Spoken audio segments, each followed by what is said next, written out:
In 1909, Ioana Constantinescu was a 27-year-old woman living in the Romanian city of Timisoara. Ioana was a devout practitioner of Zoroastrianism, which is one of the world's oldest organized religions that began in ancient Persia and is now practiced primarily in East Asia. In the city that Ioana was living in, it was majority Christian, and they looked at Zoroastrians as witches. As such, Ioana was persecuted and ostracized primarily by these two Christian ministers that spread a rumor that she was drinking the blood of local children and that she worshipped Satan. That rumor would spread and grow to the point where everybody knew Ioana as like the singular witch of all the Zoroastrians in the city, and it ultimately incited this angry Christian mob to storm her house on October 21st, 1909, and rip her into the streets and savagely beat her to within an inch of her life. She would survive this lynching, and she would be taken to a hospital where she'd be treated for severe blunt force injuries and lacerations.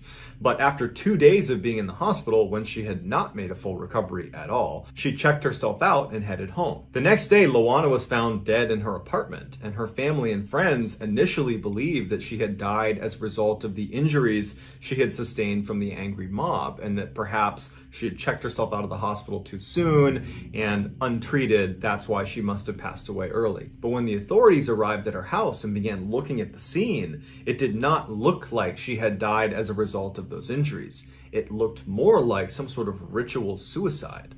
She was laying on this sofa with her arms over her chest. Next to the sofa was an altar that was adorned with strange occult symbols and ritual herbs and effigies, and on the altar was this goblet with deep, dark red stains on the inside. When they looked at Ioana, even though she was fully dressed, underneath her sleeves were all these cuts on her arms, and there were cuts on her legs as well. After her autopsy, the medical examiner said she had died from a combination of blood loss and internal shock from ingesting massive quantities of blood that triggered cardiac arrest. Ioana had been draining her own blood into the sacramental goblet, drinking it, and then doing it over and over again until she died. Locals believed that that was not just a ritual suicide, but rather she was placing a curse on her enemies. Almost immediately following her death, those two Christian ministers that had spread those rumors about her that led to the mob coming and attacking her, they both died of an extremely rare blood-borne illness. And then immediately following their demise, the two primary vigilantes that actually organized that mob that would attack Ioana, they both died. One was hit by a falling tree and another died in a fire. And according to more recent accounts, Ioana's curse didn't end with the death of her tormentors. There have been dozens of reports of people after seeing this image, which is of Ioana after she was discovered by authorities in her home, that they will have bouts of extreme sleep paralysis. These are people that have never had sleep paralysis before, that this picture somehow induces sleep paralysis in them, like they're cursed by Ioana. And so now that you've seen this image, you're cursed too. So you're welcome. In 1876, Blanche Monnier was a beautiful 25-year-old from a very wealthy, prominent family in Paris who desperately wanted to find a husband and move out of her mother's home and start her own life. The man she would fall in love with was not a young, rich aristocrat like her family was hoping, but instead was an older, poor lawyer. Her mother told her that she needed to break off this relationship and find a more suitable suitor.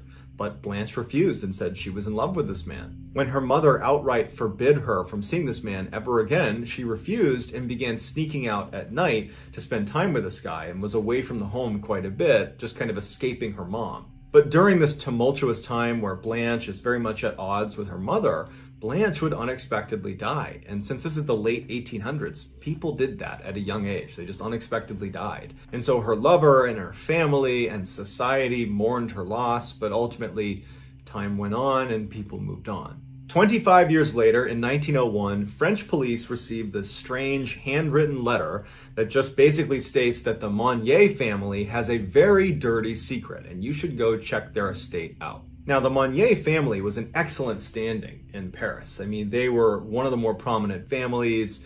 The mother, she was known for her charitable works. They were just one of those families that everybody knew, including certainly the French police. And so when they got this letter, they weren't actually that concerned that there was any truth to this letter. but they felt like it was their duty to at least go knock on the Monnier family's door, show them the letter, and then just take a look around. And so they did that. They showed up, they showed the Monnier family, including her mother who was at the door, hey, we have this letter, would you mind if we looked around? The Monnier family was very cooperative. They let them walk around their whole big estate, and the police didn't find anything. As they're chatting in the doorway, getting ready to leave because this is all just a big misunderstanding, one of the officers turns and looks up a little flight of stairs that they hadn't gone up and notices a small door that's been padlocked shut, and it's the only door at the end of this one stairwell. And he says off the cuff to the family, well, what's in that door up there? And Blanche's mother says, oh, that's a supply closet. You know, our assistants come in and they'll go in there and use that. And the French police officers say, well, would you mind if we just poked our heads in? It's the only space we haven't checked. And since we're already here, we'll just check that box. We'll go in there and poke our heads in. At this point, the Monnier family says, no, we're not going to let you go in there because you don't need to. It's just a supply closet. Now the police say, you're going to go ahead and open up that door. At which point the family says, no, we're not. So one of the officers tells the family to stay right here, while the other officer goes up the stairs to try to break open this lock and see what's in there. As soon as he's right outside the door, he's hit with this overwhelmingly disgusting smell.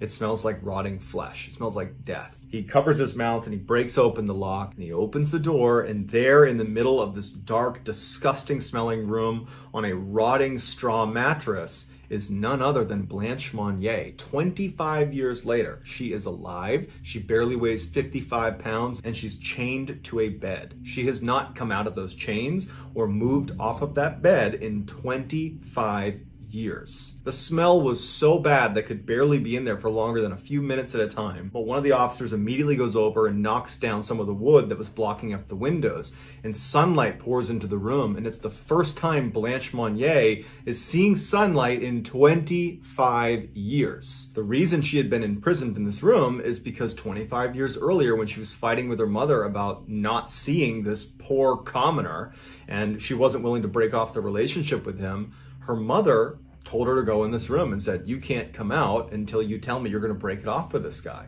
She was so in love with him that she said no, and her mother wouldn't let her leave. And then days turned into months, turned into years, turned into decades, and here we are 25 years later, and she had never left that room. The mother and the brother of Blanche Monnier were arrested, and the public found out about this, and it incited a huge mob that went to their house. And it actually caused Blanche Monnier's mother to have a heart attack, and she would end up dying only a couple of days later. And so she never had to serve any jail time or really answer to any of her crimes. And the brother was complicit in what was happening to Blanche Monnier, but he kind of weaseled his way out of it. As for Blanche Monnier, she was remarkably lucid when she came out of that room. And she commented on how lovely it was to breathe fresh air and to be in sunlight. She was brought to a hospital where she did make a recovery, but she was so screwed up from being in that room that she didn't really know how to function in society anymore. And so she was moved to a mental institution, and unfortunately she died about 10 years later. On October 13th, 1972, Uruguayan Flight 571 was flying from Uruguay to Chile for a rugby game. On board were 45 people. There was 5 pilots and crew. The other 40 were the rugby team and their friends and relatives. So they take off and they're making their way to Chile, and the pilot was relatively inexperienced and he made a fatal mistake. He believed it was time to make their descent into Chile, but he was actually about 70 kilometers early. So as he's descending through the clouds, he believes he's going to see a runway and land this plane. Instead, he sees the Andes Mountains, and it's too late to pull up out of the way. He basically nicked the mountain, causing the plane to start tumbling down at breakneck speeds, 350 kilometers per hour. As it's tumbling down the mountain, the tail breaks off and 7 people are sucked out immediately that all perish. It's blazing down this mountain, and then it comes to a crashing stop where on impact it kills the 2 pilots. But miraculously, of the 45 people on board, 33 were still alive when all the dust settled. But that night, 5 more people would perish from the freezing temperatures, and within a couple days of this crash landing, another person would die. Those who were still alive that weren't in a coma or critically injured used luggage and debris from the plane and seats to create shelter. and they actually started pulling out lipstick from inside of some of the passengers' luggage, and they tried to write SOS on the outside of the plane because the fuselage was still pretty clearly intact, but they didn't have enough lipstick. They didn't have any medical supplies, and they didn't have proper clothing for the temperatures they were in. They did not anticipate being in minus 30 degrees Celsius temperatures for extended periods of time. They also had very, very little food, and it was running out very quickly. In a very cruel twist of fate, they actually found a working radio that allowed them to tune in and listen to the media as they tried to find them. And so they had to listen in horror after about a week when the search was called off, because no one knew where they were, and the assumption was they must have all died in the crash. When the food finally ran out, survivors began eating the seats inside the plane, the leather and the cotton. But as they're doing this, they know what the next step has to be if they're going to survive. They need to eat the dead. And so on day 9 of the ordeal, the survivors ate the pilots. And they chose the pilots because they were the only people amongst the dead that they didn't personally know. The rest of the dead that they would ultimately eat were their friends and loved ones. Now, naturally, these people did not want to become cannibals, but virtually everyone, out of a need to survive, was able to make the adjustment. There were some people that couldn't, including one woman who didn't eat and ultimately died of starvation on day 60 because she just was not prepared to do what was necessary to survive. As if this situation wasn't bad enough, an avalanche would eventually strike the landing site, killing 8 more of these people that are doing everything they can to survive. But at the time of the avalanche, their food source had effectively run out, and so those 8 people who perished in the avalanche ultimately replenished their food source. From day 1, the survivors discussed climbing up and over the mountains and walking towards Chile to try to search for help. But the attempts so far had all failed due to extreme cold, malnutrition, altitude sickness. It was like they knew as soon as they walked over that mountain, they were going to die. And so many of them decided early on that they would rather just stay with the group, because at least that way they would die as a group, or maybe by some stroke of luck they could still be discovered and they might be easier to discover as a big group. But 2 months after the crash, and with no help in sight, they know the search has been called off. 2 of the survivors basically say, screw it. I'm gonna make the trek over the Andes Mountains. We have no supplies, we have nothing, no map, no compass, no anything. We're just gonna walk roughly in the direction of Chile, and you know what? We're either gonna die here or we're gonna die out there. And so the 2 take off. They somehow survived for 9 days, walking over the Andes Mountains with no equipment. They have been out for 60 plus days at this point, and they managed to walk into this valley, and they see that there are people living in this valley. There's actually a couple of fishermen right on the other side of this river. And so they go down to the edge of the river and they're yelling out to these people on the other side. The fishermen couldn't make out what they were saying. And so the fishermen, they got a piece of paper and they put a pencil in it and balled it up with a rock and threw it across the river. And they were able to write down that they had survived a plane crash. They were located back in that direction. There was 14 other survivors and they desperately needed help. Balled it up, threw it back. 3 Chilean helicopters were spun up and sent off in their direction, and the 14 other survivors were able to be picked up, brought to safety, and all 16 would make a full physical recovery.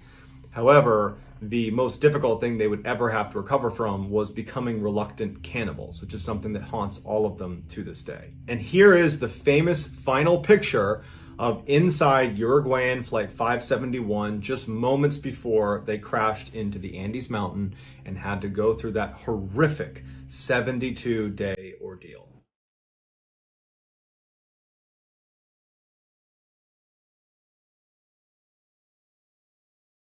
First question, where did I grow up? So I grew up in Quincy, Massachusetts. It's a town just south of Boston, about 10 minutes south, about 100,000 people that live there. It's a fierce New England sports town. Red Sox, Bruins, Patriots, Celtics. Somebody asked me about my famous while we're young mother story. When I was in high school in Quincy, I had a homeroom period in my schedule, basically a free time period, where I was in the same room as one of my older sister's really close friends.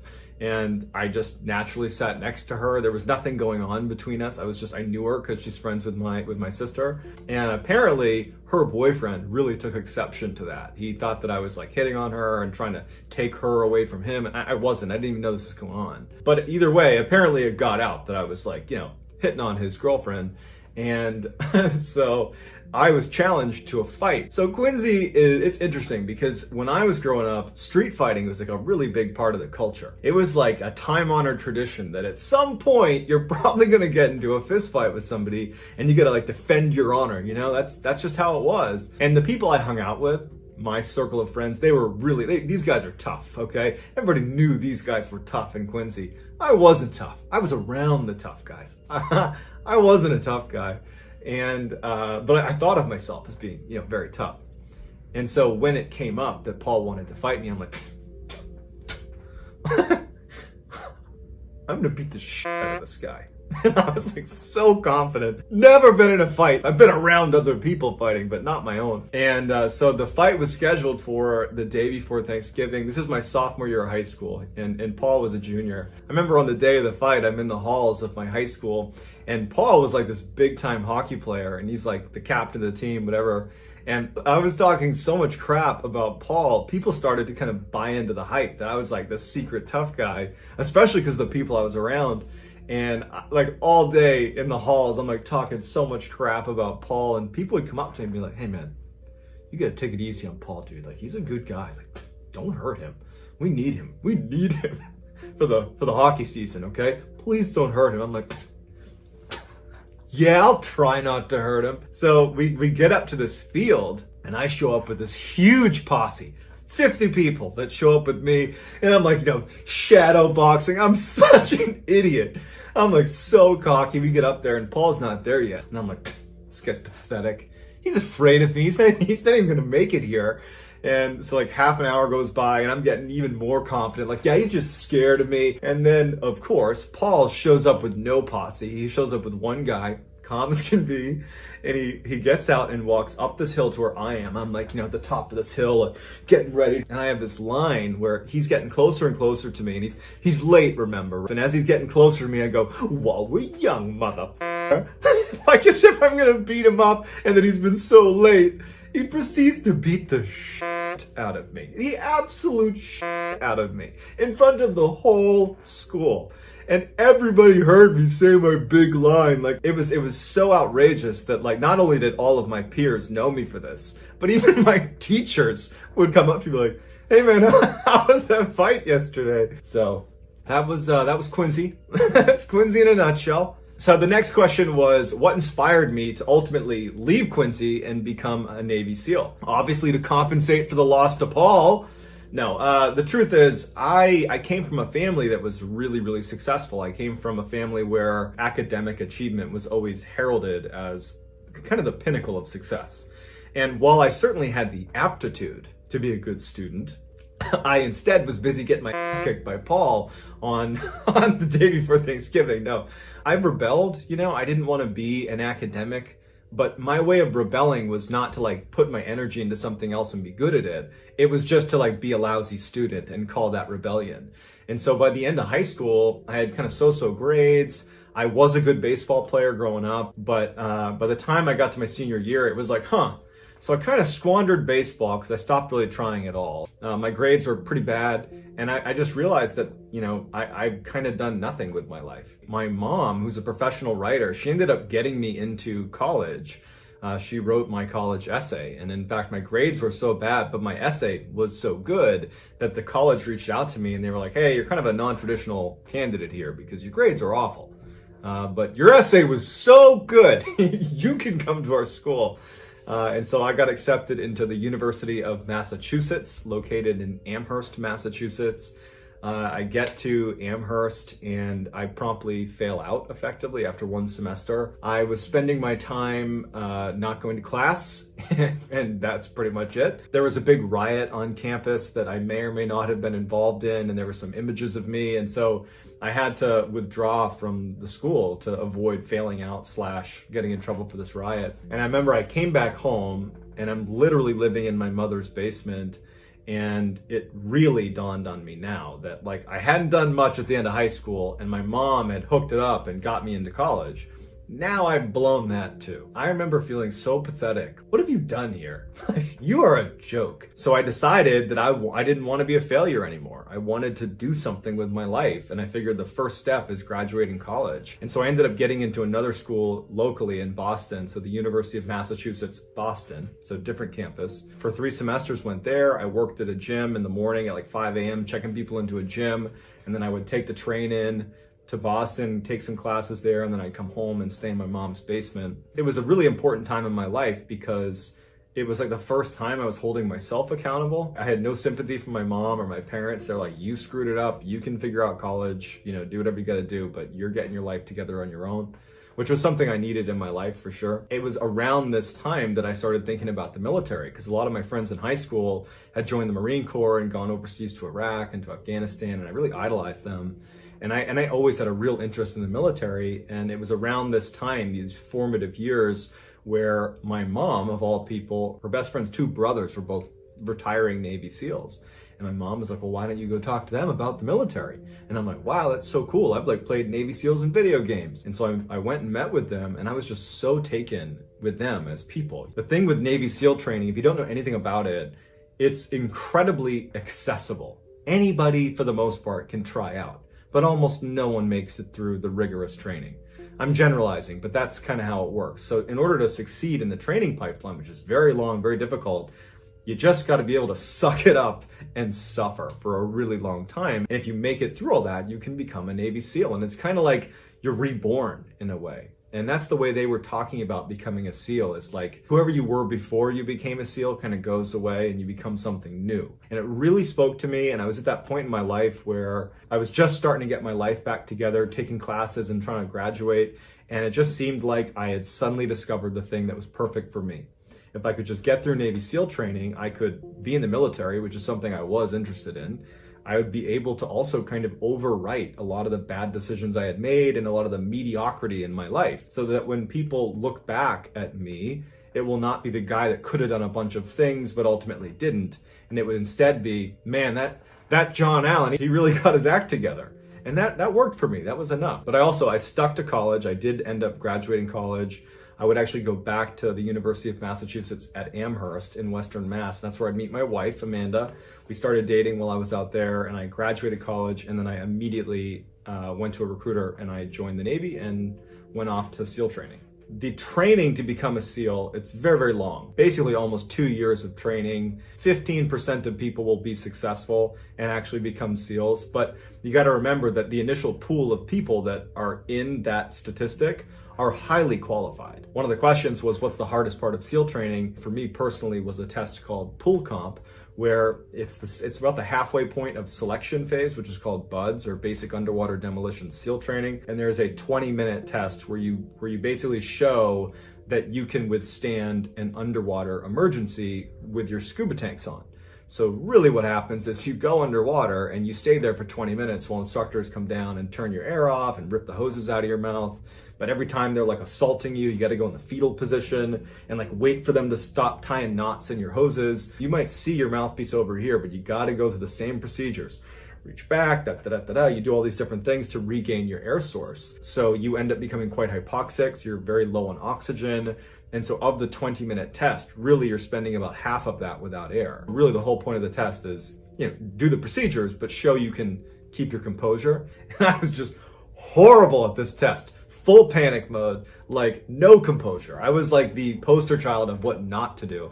But I ultimately, on the day that I passed, I kind of went in the pool with this reckless abandon, like, you know what? I'm just gonna go in there and drown. That's my approach. And it made it pretty simple. Like, I just don't care anymore. I'm gonna just go in the pool and do these stupid procedures and probably drown. And believe it or not, that was enough for me. One of the more popular questions was, what was my scariest or most difficult experience as a Navy SEAL? And so I have one that stands out above all others, and it's actually what ultimately led to me leaving the SEAL teams. And that was when I got blown up in Afghanistan in 2014. We're in this area in Afghanistan that was definitely a bad guy town. We had gone in during the day and started getting shot at. A couple of our partner force had gotten shot, our dog got shot. It was a bad start to the day. And over the course of about 6 hours, we were kind of fighting rooftop to rooftop with these people that just kept vanishing. And by the end of the night, we were getting ready to leave this little city.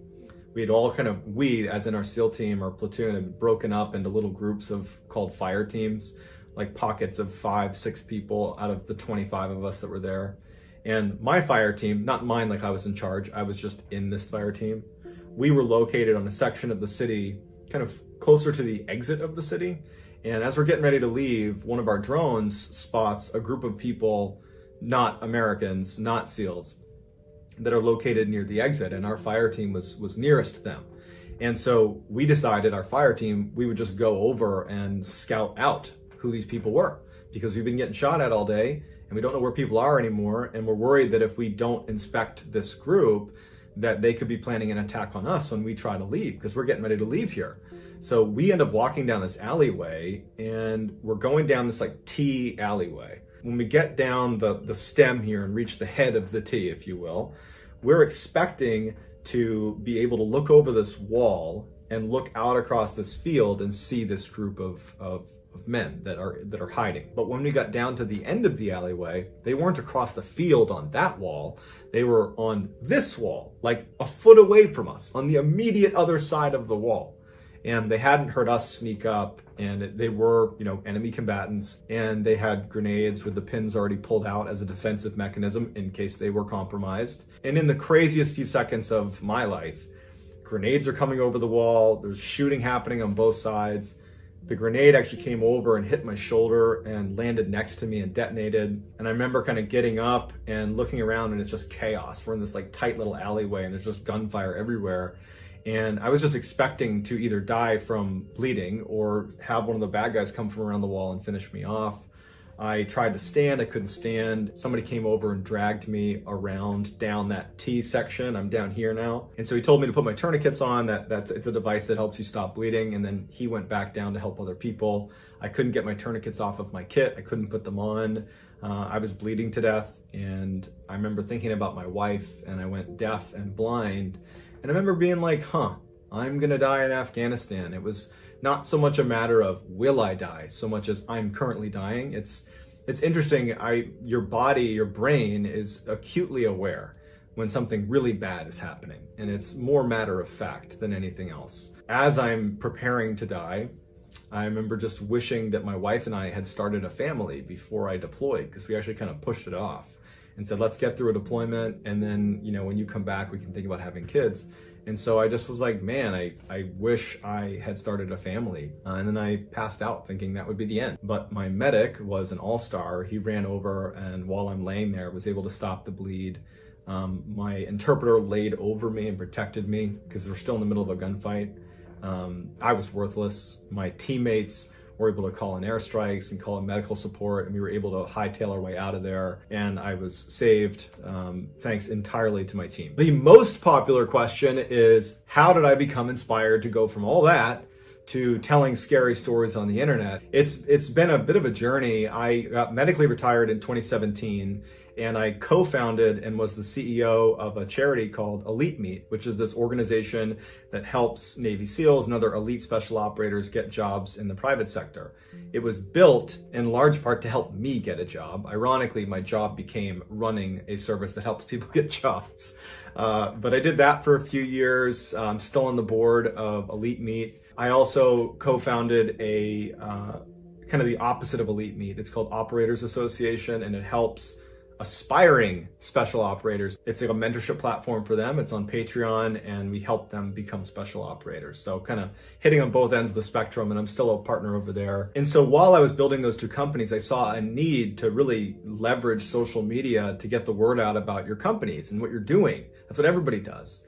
And so my go-to was sharing my experience as a Navy SEAL and talking about my Navy SEAL experience and drawing people onto my pages that way, and then kind of funneling them to my other business ventures that are both military related. But it was really difficult because the topics I was talking about, it draws a lot of negativity from the active duty community that are in the SEAL teams. They don't necessarily like it when people like me or talking, you know, about being a Navy SEAL and all the things I've done, because it comes off as very self-centered and very like, look at me, look how great I am. And I'm not acting like I wasn't doing that in my posts, but it's a bad look, and I started getting a lot of negativity from some people in the community. You know, I was mad about it, and I felt betrayed, but ultimately, you know, I made my own decisions. You know, I chose to do what I was doing and decided that all I can do is maybe try to change my content style and focus on something else. I also just felt like I was running out of stories to tell. And so for a lot of reasons, I didn't want to be doing what I was doing, which was a lot of Navy SEAL centered content.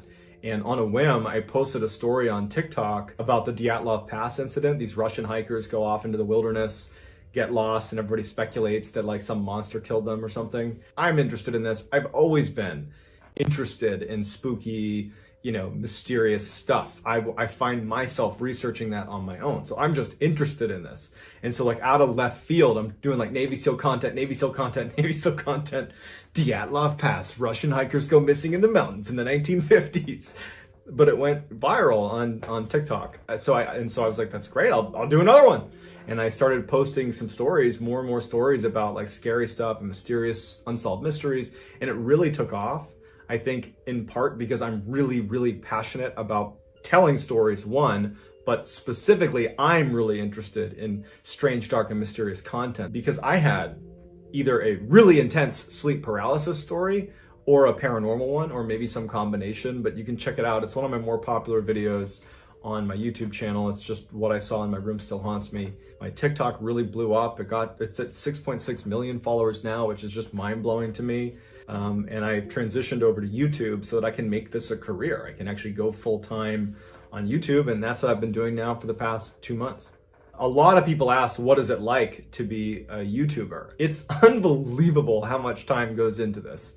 I love doing it, so this is not me complaining, it's the opposite, but all I think about is YouTube. That is all I think about. I wake up, I'm on YouTube. I'm watching YouTube, I'm thinking about YouTube, I'm watching tutorials on how to be a better speaker, how to be a better YouTuber, and then I'm pouring into documents that I've been saving and articles I'm supposed to read, and every day I'm probably spending I don't know, 5 hours of research for that day's video. Even if I already know it, I'll spend 5 hours just researching it and internalizing the story. I spend about an hour to maybe even an hour and a half actually filming it. I do a single take on my iPhone. I film everything on my iPhone. I don't have a script. Now, let me be clear here. I do write a script, but the best way to tell a story, in my opinion, is to be the story, be in the story. And you can't do that if you're reciting a script. And so I like internalize the story. That's why it takes me so many hours to really get ready for a story. I need to really feel like I'm in it. And so the script serves as more like a guide, but I'll look at a script, I'll think about it, and then I'll tell the story. So I would say for any video, it takes about 6 to 7 hours just from, okay, I have the idea, research it, internalize it, shoot it, and then I spend another 2 hours at night doing the rough cut edit, not even the full edit. I kick it to my amazing editor. Shout out to Wes J. Adams. He's my guy. Shout out to you, Wes. He takes the rough cut and he puts in the imagery and he makes it much sexier, and then we upload it the next day. And since I'm posting 5 days a week, we have to be on a schedule where we're always a couple posts ahead. So pretty much there is no off time with the exception of maybe Saturday. But it's a really, I feel like I'm in such a privileged position. I love doing this. I'm proud of what I'm doing, and it's just so much fun to do something that I so fundamentally enjoy doing. So a couple fun facts about me. I use little tech decks, little hand skateboards. I have like little ramps and stuff. I'll literally sit here and like flip around with my tech deck the whole time to like jog my creative mind. Also, on the notion of little skateboards, I was world ranked in the game Skate. It's a video game on PlayStation 3, Skate 1 and Skate 2. I was literally in the top 30. It's a game where you would like do a trick and then somebody else tries to match your trick. If they can't match it, they get a letter until they spell out S-K-A-T-E and then they lose. I was playing this all the time when I was in college, and I didn't even know I was so good at it. And I was just beating everybody. And I started getting all these notifications from people being like, dude, you're not even that good. Like, my brother played you last night. You weren't even that good, man. I don't know how you're like world ranked. And I went to the leaderboard and there I was. So when I do have some spare time, I do like gaming. I mostly just play offline. You know, I'm 31. I'm not like big into online gaming. Didn't really grow up with it. But I'll play like sports games. Like I love MLB The Show, huge baseball fan. But like I don't really play the game. I just like edit the rosters and perfect everything about the rosters to where like, you know, make sure their cleats are the right color and that their numbers are right and their stats are right. It's almost like I'm taking a sports game and turning it into a life simulation. Like I tell myself I'm going to edit these rosters and make them perfect, and then I'm going to play that game. And then I never get to playing it. I just edit the rosters and then don't play the game. I don't know if this was even an interesting episode or not, but I'm more than happy to do more of these or maybe answer more specific questions, but I think I touched on the big ones. I do want to say that I am just so thankful that I even have this opportunity to have people that actually want to see my videos. It's an incredible thing. I feel so lucky. I really genuinely wish I could get to know every single one of you guys and gals, because this is it's a dream come true for me and my family, and I just can't thank you enough. So, all right, so I wanted to bring you into my dojo where I create all of my content. It's called the Mustard Room. It's pretty high speed, so don't be intimidated. It's my setup. It's nice and neat. This is where all the magic happens, right here. Here's my ring light. There's my little crappy tripod. Got my, I use tech decks when I'm trying to become more creative. Yes, this is my setup right here.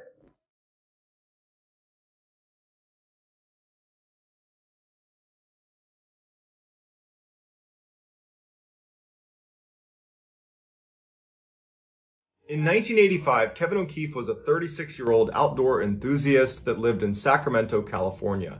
He loved being out in nature, going hiking and camping, and in fact, he had always wanted to go camping in Alaska. By the summer of 1985, Kevin was actually doing research on areas in Alaska that he could potentially go camping, and he settled on this area called Glacier Bay National Park, which even by Alaskan standards is particularly wild and totally remote. Kevin planned to go camping on his own, so he decided he would need to take a class on how to survive the Alaskan wilderness because he's going to be out there by himself and he's chosen this place that's incredibly rugged. So he actually enrolled and participated in a class teaching you how to go camping in Alaska. Then on September 20th of 1985, he flew from Sacramento to Juneau, Alaska, where he commuted his way up to Glacier Bay National Park. When he arrived at the park's headquarters, he went up and introduced himself to the park rangers that were working there. He told them he'd be over near the Wolf Point area, which was an area right against the water, and he said he was going to be here for about 3 weeks. He planned on leaving on October 10th. So everybody who works there is aware that there's this guy, Kevin O'Keefe, who's going to be by himself for almost 3 weeks camping near the water. No one in Kevin's family or any of the park rangers heard from Kevin for the next couple of weeks. But the whole point of this trip was basically to escape reality and go live in nature for a few weeks, so no one's raising any red flags.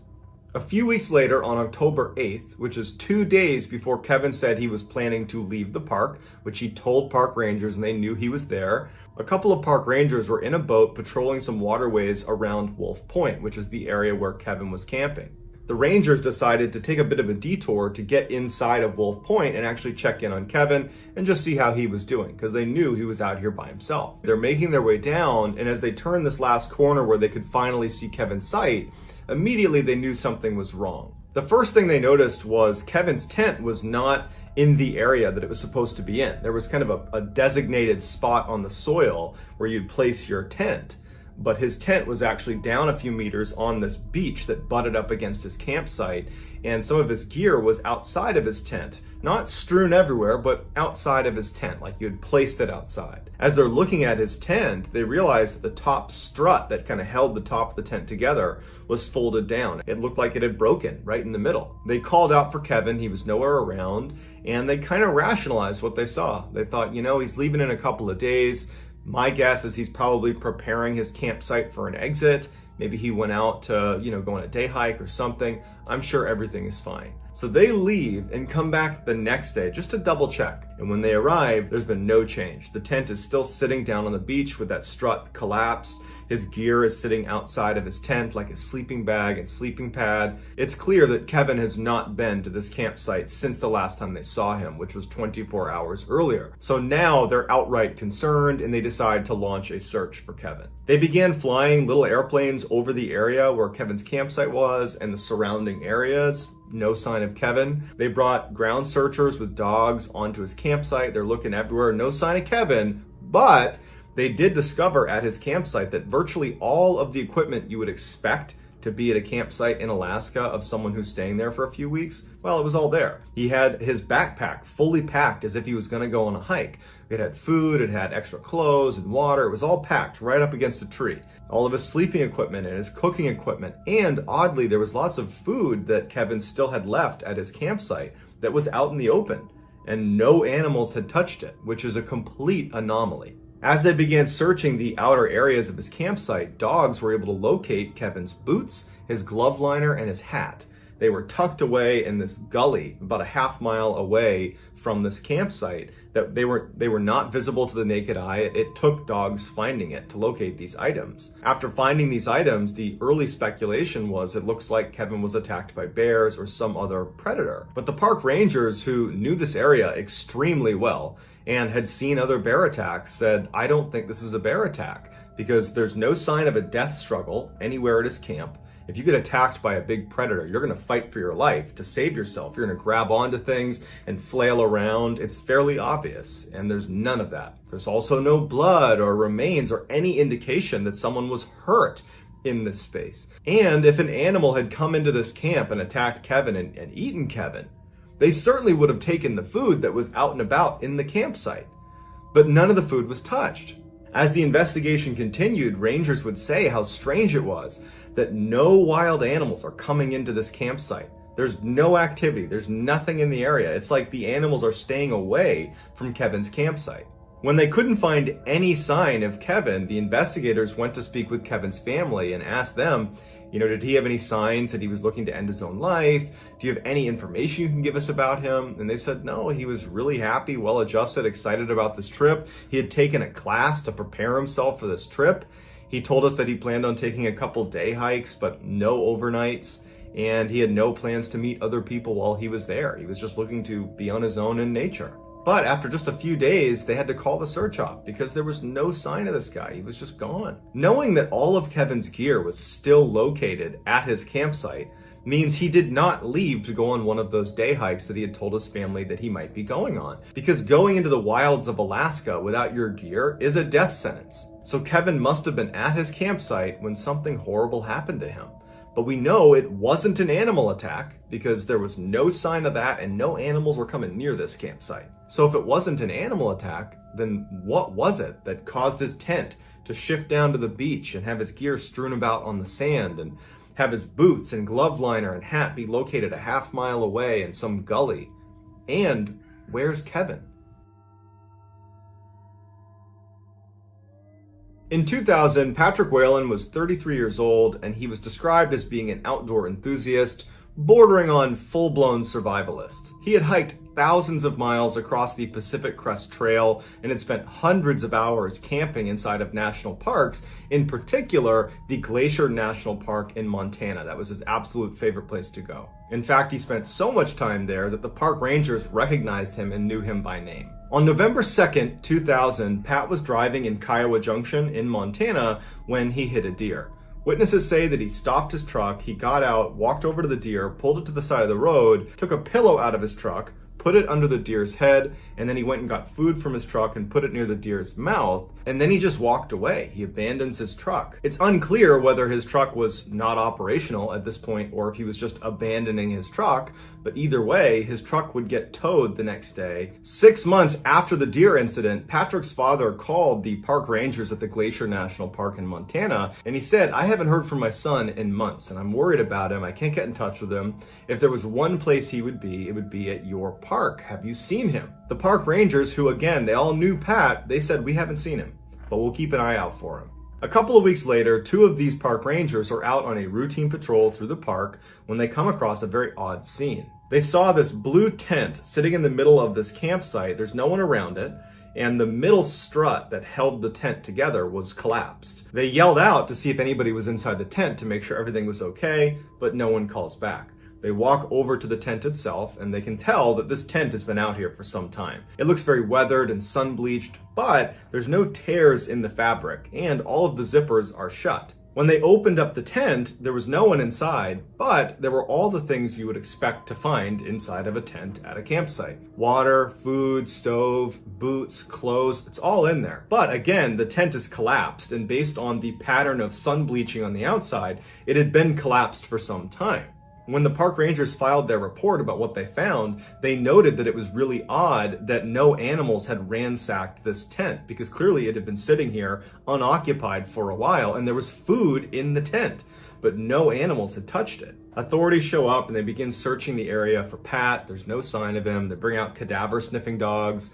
They don't pick up any scent. One of the issues they were up against was they had no idea how long it had been since he had arrived here and then subsequently disappeared, because they actually went to the tow yard where he had had his truck towed following hitting that deer 6 months earlier, and his truck was still sitting in the tow lot. So he hadn't claimed his truck. That was 6 months earlier, and here we are, and there's this tent in the middle of the woods, and we have no idea where he is. But the most interesting and terrifying thing that was discovered was inside of his tent, there was an empty buck knife case. So the sheath was there, no knife. David Paulides offers a very interesting theory about why it was there. He suggests that while Patrick was living at this campsite, he must have been in his tent one night and he hears something outside of his tent that apparently was formidable enough that he felt the need to take his knife out and go out into the open to confront it. He gets out. The mosquitoes were very bad in that area, so he probably hopped out, zipped his tent shut for a minute. He's standing there with his knife to confront whatever this is, and then he doesn't go back into his tent. Whatever was out there apparently got the best of Pat. But we can't just say he was attacked by an animal, because there was no blood, there was no remains, there was no sign of a death struggle in that campground, and the food that was in his tent was untouched. No animal had tried to rip open the tent to get to the food, something that animals do after they attack people at their campsites. So the million-dollar question is, if it wasn't a wild animal that he was getting out of his tent with his knife to confront, then who or what was it? And where's Patrick? In April of 1976, 19-year-old Stephen Thomas was asked by his good friend Bruce Weaver if he wanted to join Bruce and Bruce's 4 other friends on a hike in New York State. Steve didn't know these 4 others, but he really liked Bruce and he loved hiking, so he agreed to go. The mountain they were going to climb was Mount Marcy. It's one of the biggest mountains on the East Coast, and it's very rugged, it's very windy, the temperatures drop dramatically towards the summit. It's a dangerous place unless you treat it with respect. On the morning that Steve was leaving for this hike, his mother told him that she had a bad feeling about the hike and that maybe he should just cancel, because it didn't seem like a good idea to be hiking such a rugged mountain with people he didn't know. But Steve, who had a lot of experience hiking, said it was totally fine, he was eager to go, and that he would see her in a couple of days. On April 12th, 1976, the 6 men are making their way up Mount Marcy, and they get near the summit by about 3:30 p.m. in the afternoon, and even though they could have pressed on and made their way up to the summit, they were all really exhausted from the trip so far, and they decided they would make camp where they were and they would attack the summit the next day, and they were all eager to do that, with the exception of Steve. Steve didn't want to stop. Steve was sitting in Bruce's tent looking at the map of Mount Marcy, and he said to Bruce, "Hey, do you want to go for a quick walk with me? I just want to walk up the path a little ways." And Bruce was like, "No, man, I'm tired. Let's just go tomorrow." And so Steve just continued to stay up looking at this map. He made tea for himself, and at some point, he folded the map up and said, "Hey, Bruce, I'm just going to walk up the path a little ways. I'll be right back." Bruce told Steve this was a bad idea. Don't go up there on your own. The temperatures are dropping. It's getting dark. It's windy. It's just a disaster waiting to happen. Plus, we're all going to be up there first thing in the morning, so there's no reason to go up right now. But Steve was like, I just don't want to sit here. I'm going to just go. So Steve begins to walk out. The other hikers that he didn't know too well are like, "Hey, man, just stay here." But again, Steve's not listening, and Steve continues up the trail. When Steve left, he must have thought he was only going to be gone for a few minutes, because he threw on a rain jacket, this yellow rain jacket, over a t-shirt and pants, because he'd been sitting in a warm tent. He just threw on a jacket and he left his backpack. He just walked out with no supplies and began walking up this trail. At the time Steve was walking down that path, the snow was very hard packed, so it was easy to walk on, and there was a full moon, so there was great visibility. So it was a good night to be doing what Steve was doing, albeit if it had just been for a few minutes. So as Steve is walking away from the camp, even though the other hikers were annoyed with him, they weren't concerned. He had loads of hiking experience in Washington State. He was very eager to do this, and again, it was well lit. The snow was hard packed. They're thinking, okay, he'll be gone for a couple of minutes and then we'll see him again and it'll be just fine.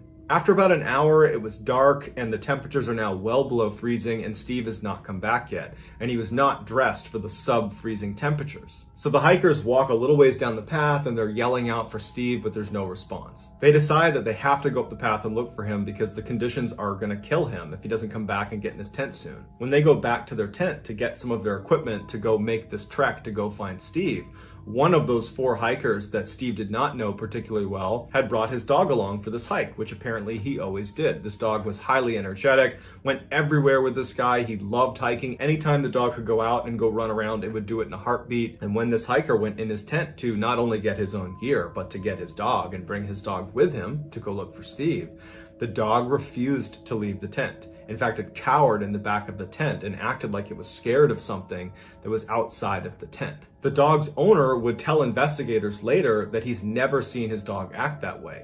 He was acting scared of something to the point where he would stay in the tent and all the hikers would go looking for Steve. The dog would rather be alone in a tent, totally isolated, than leave that tent. That's how scared he was of whatever it was that was out there. So the men go out looking and they can't find Steve. And after a little bit, they end up going back because it's just so dangerous to look for him in the middle of the night. So the group heads back to their tents and they're just praying that he found shelter somewhere on the mountain. The next morning, as soon as the sun came up, the hikers immediately start looking for Steve, yelling for Steve. There's no sign of him. And at some point, half the group leaves and walks the 4 hours down the trail to a vehicle where they could go drive and get authorities, while the other 3 continue to look and stay near the camp just in case Steve were to return. Once authorities were notified, they launched one of the largest search and rescue efforts in the history of New York. They spent 2 weeks combing this entire mountain.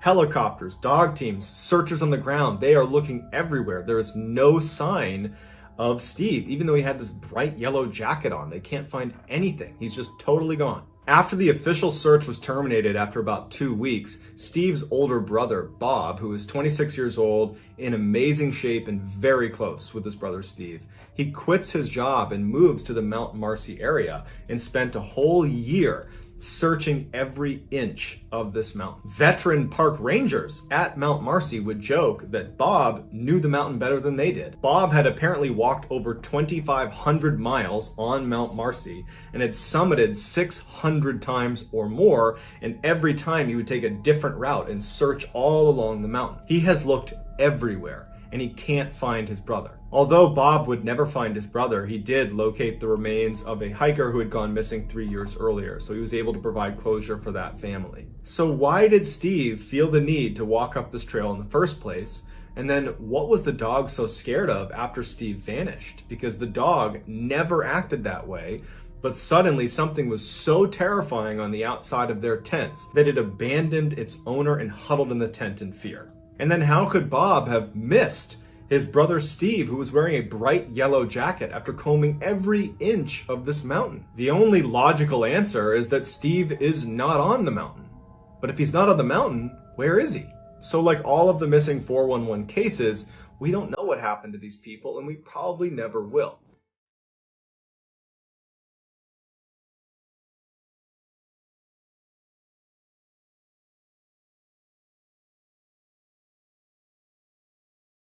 On March 20th, 1980, significant volcanic activity began to occur all over Mount St. Helens in Washington state. The north face of the mountain had begun to visibly shake, and then by March 27th, there was steam coming out of the craters and vents all over the north side of the mountain. That April, scientists began to notice that there was this massive bulge that was growing on the north side of this mountain that was about 1 mile in diameter, and every day it was growing about 6 feet farther and farther up the mountain, and it was basically this massive undercurrent of magma that was going towards the top of the mountain, getting ready to explode. Initially, there was some speculation that perhaps this magma bulge is not nearly as big of a deal as people are making it out to be, that really at worst it could be a small eruption and it would have no impact on the surrounding areas. But authorities became skittish and were worried that they could just be caught with their pants down if this turned into a full-blown volcanic eruption. So they began evacuating the area. And for the most part, everybody evacuated, with the exception of a few scientists and some photographers and some really hardcore people that did not want to leave their homes. One of those people who had stayed behind was Robert Landsberg, who was a photographer, and on May 18th, 1980, he was out hiking about 7 miles away from the summit of Mount St. Helens, and he was making his way up to try to find a good viewpoint of that north face. He wanted to look at that magma surge that was making its way up on the north side of the mountain. And so finally he makes his way up and he gets to a great spot and he starts taking pictures of that north face. While Robert is taking pictures of that side of the mountain, a 5.2 magnitude earthquake struck the area, causing that entire north face of Mount St. Helens to be sheared off and begin falling down the side of the mountain. It's this massive landslide. It's one of the biggest that's ever been recorded in that area. But what it really did is all of a sudden that entire magma surge that had been building up underneath on the north side, making its way up, suddenly is uncovered, and it causes this massive volcanic explosion shooting 15 miles straight up into the air. Along with this massive vertical blast, there was a simultaneous lateral blast basically pointed directly at Robert, and it sent these molten debris surging down the mountainside at 100 miles an hour or faster. Robert knew he had no hope of escaping this wall of magma and ash coming straight at him. So he decides, instead of trying to save myself, I'm going to take as many pictures as I can of this volcanic eruption, and then I'm going to try to protect the film. And so Robert took as many pictures as he could of this massive volcanic wall of death coming towards him until the very last second when he puts his camera into his bag, he puts that into his backpack, and then he holds it against his chest and lays down on the ground using his body as the last protective measure to try to save this film for posterity. 17 days later, they find Robert Landsberg's body, and sure enough, he was able to protect his film by laying on top of it. And so they developed the pictures that he took, and they're incredible. Here are the final pictures that Robert Landsberg took before he was killed by the volcano.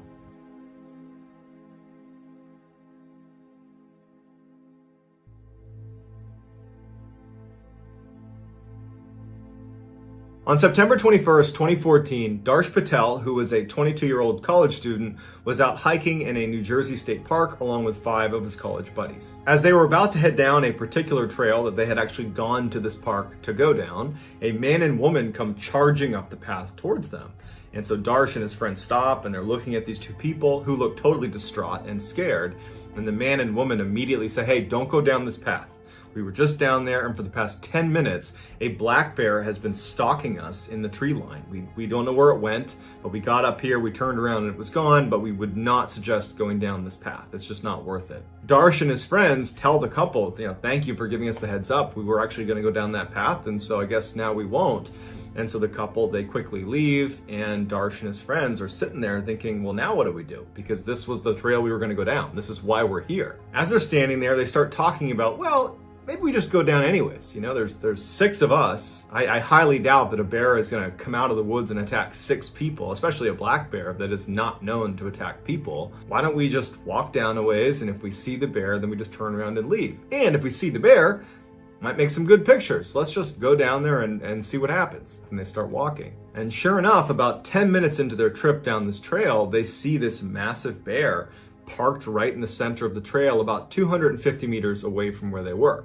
The bear did not appear to be doing anything. It was just sitting there, but it was clearly looking at the group of them. So Darsh and his friends are just standing there, not really sure what to do, so they start taking pictures and videos. They're not moving any closer, but they just start documenting what they're seeing because this bear was apparently stalking this couple. It was pretty interesting, and they figured, hey, make some good pictures. So they start taking pictures and taking some videos of this animal, and the animal starts walking towards them. Now it's 250 meters away. They recognize that this is a dangerous animal and we don't want to get too close to it, but they felt relatively safe. Even if it started moving towards them initially, they still felt safe. But the animal starts jogging towards them. At this point, the boys put their phones away, turn around, and they start hightailing it the other way. And somebody looks back and notices the bear is now sprinting at them. This causes the group to completely panic. They start sprinting back towards where their cars were parked. Absolute full panic back up the trail. No one's paying attention to anybody else. They're just running for their lives. And as they're turning their heads to look, the bear is gaining on them and gaining on them. Finally, after about 10 minutes of just running for their lives, they make it to the parking lot and they turn around. There's no bear, but their short one hiker. Darsh Patel is still in the forest somewhere. The group starts screaming for Darsh. They know there was this aggressive bear in there chasing them, so they're obviously worried about him potentially getting attacked, and so they immediately call 911. The police show up and park rangers show up, and they go into the forest to try to find this bear and to find Darsh. And very quickly they come across this bear in a clearing, this 300-pound bear all by itself, aggressively pacing around this lump in the middle of this clearing that had sticks and branches on it. It wasn't clear what it was, and this bear is just pacing in a circle around this thing. And as these two park rangers get closer, they're armed. The bear looks at them and makes a move like it's going to charge, and they elect to shoot and kill this bear. Later, the bear's remains would be taken to a laboratory, and inside of the bear's stomach was Darsh Patel. He had been killed and eaten by this bear, and that lump that was on the ground that the bear was circling was whatever was left of Darsh that had not been consumed yet. When they recovered Darsh Patel's phone, they went into his images, and they found he had taken one final picture before he was attacked. Here it is. The bear was not malnourished, it was not diseased, it just decided it wanted to stalk, kill, and eat a human. Vladimir Komarov was a Soviet astronaut who in 1967 was scheduled to orbit the Earth in the first manned flight of a particular Soviet spacecraft called the Soyuz. Komarov would be flying this mission solo, and so he needed a backup in case for some reason he couldn't go. And his backup was Yuri Gagarin, who was actually Komarov's best friend. This mission was very important to the Soviet Union, more from a political standpoint, but nonetheless, the pressure was on Komarov to successfully complete this mission. And so he, along with his backup, Yuri, had to train extra hard and make sure they did not screw this up. But it turns out the fail point for this mission was almost certainly not going to be Komarov or Gagarin if he ended up going instead of Komarov.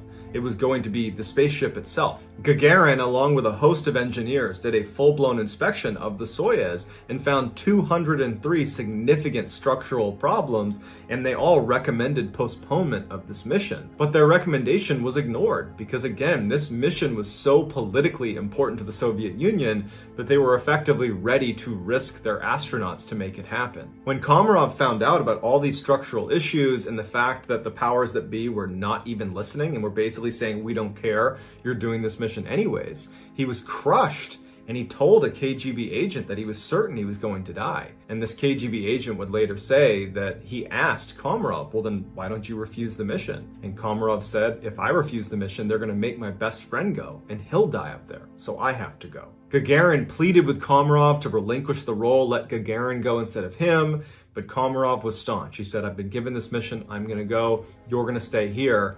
But what Komarov did, which is so legendary, is he made sure his funeral, if he were to die in the course of this mission, would be open casket. Because he knew if he came back to Earth, it was probably going to be because this spaceship has crashed, and he wanted the Soviet leadership to see what they had done. So sure enough, Komarov gets in the Soyuz on launch day, he takes off, and the problems began almost immediately. They had very little power, they had limited communications with the ground, and the craft itself was spinning uncontrollably. Seeing how badly it was going already, Soviet leadership on the ground instructed Komarov to nix the mission and just try to come back to Earth. For 5 hours, Komarov circled Earth and attempted to re-enter Earth's atmosphere, but his ship, because of all of those structural problems, didn't work. And so 18 times he attempts to re-enter Earth's atmosphere, but each time it fails. And it was around this time that American intelligence recorded a conversation between a high-ranking Soviet leader on the ground and Komarov.